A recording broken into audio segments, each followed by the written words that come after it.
everybody, welcome to Watch Me Go Broke. Today's video is all about patina. Yes, patina. So what is patina?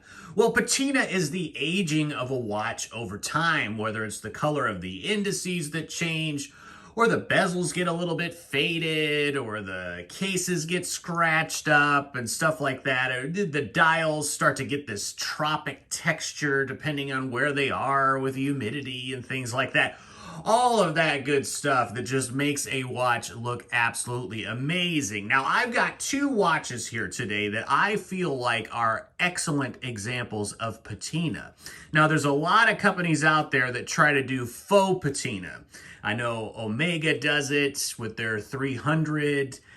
San Martin has given it a go recently with their old Submariner homage watch. Of course, Seiko's taking a stab at it with the new Seiko 5.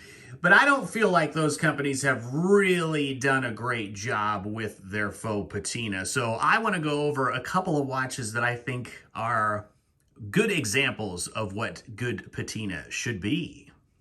And here is the first watch. Now, if you are a fan of the channel, you will recognize this is my Fortis Marine Master from the late 1960s. It is patinaed. This bezel is actually a bezel off of another watch. Whenever I procured this timepiece, it did not have a bezel. So I just kind of found one that was period appropriate. It's not the exact one that should be on the watch, so I just threw it on there.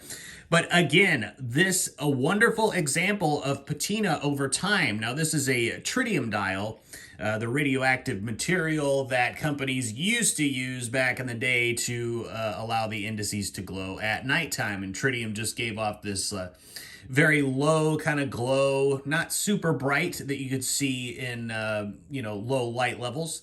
So that was just something that they used back in the day. And as the tritium began to decay over time, and I believe it has a 20-year life, you would get this yellowish, creamy color to the indices there. And you see they're kind of a yellow, custardy type. That's the patina that we are talking about today. It's just beautiful. The color is just wonderful. This is what's sought after if you're a watch collector and you're collecting vintage watches. There's also, on the crystal, there's a little bit of, depending on where I can angle it up there, there's those heat cracks in the acrylic crystal that some collectors really look for. It's just something that shows that the crystal is the original one. And I've polywatched this a little bit to make it a little more acceptable. You almost couldn't even see the dial when I first got it, but I didn't overly polish it because I wanted to keep that vintage look, and of course, a few nicks in there. But yes, so this is actual patina. Patina. Yes. It looks absolutely fantastic. This is what we want.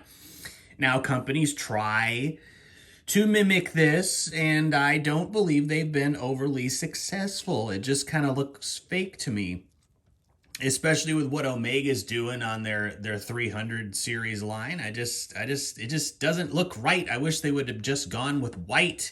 That would have been really, really great. Now, the second watch I'm going to show you here today is the watch from the beginning of the video, and this is one I'm really excited about. And here is the second watch, a bit of an April Fool's joke, slightly. I think, it obviously was looking like it was going to be a Rolex Submariner 5517, the Rolex Mill Sub. But of course, if you're an eagle-eyed viewer, you would have noticed that this bezel is not the Mill Sub bezel. It doesn't have the hash marks all the way around. This is a bezel that is more homaging a 5513. Now, I know arguably this should not say Submariner on the dial. I think that's where a line might need to be drawn there, but it is a Seiko automatic. This is powered by a Seiko movement. Now, this watch is from the mid-1960s. Of course, I'm just kidding. This is a brand new watch that has been aged to look like it is from the 1960s. It is absolutely amazing. A lot of time, a lot of care was taken to make this Wonderful homage. You have the slightly ghosted bezel or bleached bezel. The loom pip there has been aged. Obviously, the aged patina using aged loom powder on those indices, creating that beautiful pumpkin-y type color. The hands obviously aged appropriately. They look absolutely fantastic. And then you have the case, which this is a brand new case that was put through a rock tumbler, nicked up, scratched up, and then repolished like you would have seen back in the day. You know, maybe you had an older Rolex or someone did and they went to have it repolished, and it kind of gives this little look there. Now, I added this bracelet. This bracelet you've seen on the channel a few times. I had it on my Invicta Pro Diver for a while, and then I had it on my Hamilton Field Khaki. It was just, it ended up fitting perfectly to this watch, and of course I like the adjustments this clasp has, so yeah. So anyway, this is one of those controversial kind of things where this watch is a Seiko automatic. It was not made by Seiko. It was made by a watch modder. I think it was just kind of a labor of love, one-off that he did. I stumbled across it, and I just thought that this is what patina should look like. I mean, this patina, absolutely fantastic. It's got pretty much the right color. Just really, really well done. Now, it's powered by an NH35 movement, so you're going to get the, you know, the benefits of having a brand new movement with an older looking watch.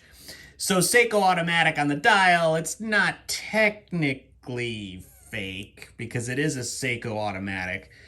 I think the line could be drawn where it says Submariner. That's obviously not something that probably should be on there, but this is kind of a loving homage to a watch that's discontinued.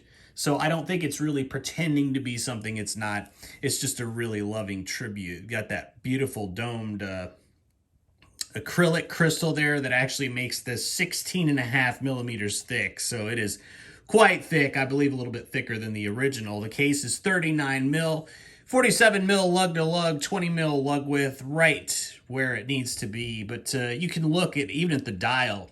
The dial is chemically aged, you know, to give it that kind of, it's not tropic because that would be brown, but just the over time, the sun and the humidity kind of getting to the dial there. I think it looks, you know, absolutely fantastic. These dials I know are available on eBay. They don't have the aged loom on them. It's just that yellow fake aging that they try to do. And then this person went in and he actually re-loomed the indices. And I think it looks fantastic. I don't think anybody can argue with that. But this is what companies should be doing, you know? And of course, you know, you would think, well, if you're going to do, you know, aged loom, you might lose a little bit of the power of the loom. And that's correct, but we're going to check out the loom right here. Well, as you can see, it's still extremely bright. Is it as bright as, say, you know, like Seiko's Lumi Bright or, you know, some C3 Superluminova? No, it's not. It doesn't quite last as long. But again, you know, if it's a real vintage watch, you're not going to have any loom, really, from the decayed tritium. So nothing there. So it's a nice little bonus that this does actually have some loom. So I guess basically my point of this video is that aging and patina can be done. I know out of order watches takes a stab at it. They're not overly great. They're pretty good on the cases, but the you know, the dials and stuff, not overly great. But I did come across someone on Instagram called Shadow Watchmaker, and he actually will take your watch and do some faux aging to it. I think it looks really good. He's got a lot of different examples of stuff that he does on his Instagram. And again, that's Instagram at Shadow Watchmaker. Really nice guy. I'm a huge fan of his. I probably will get him to do a watch for me at some point. But yeah, so check him out. He primarily does Seikos, you know, old Seikos. And I guess he can make a Seiko 5 look a lot better than it actually does. So really good on him. But all I'm saying is these big companies, they've got so much money and they cannot pull off what, amateur watch guys are doing. And of course, this did take a lot of time, a real labor of love. But yeah, it's just get it right, guys. I mean, it's if you can't do it right, just don't even do it. Just don't even do it. And this is an example of something that's done right. Whether you're okay with wearing it or not, I don't think it's really false advertising. I don't think it's pretending to be something that it's not. It's just a nice homage to one of the greatest watches of all time, the Rolex Milsub 5517. So that's what I've got today for you guys. I got some cool stuff coming up here in the next little bit, so hopefully I can get those videos out relatively quickly. But I couldn't pass this up. It's an amazing watch. I'm going to wear it with pride. Let me know in the comments what you guys think of the watch. If you think it looks great, if you think it looks terrible, if it's right or if it's wrong, let me know. It's not really false advertising. It is a Seiko automatic, not made by Seiko, but the movement is. So, all right, guys, I will see you next time.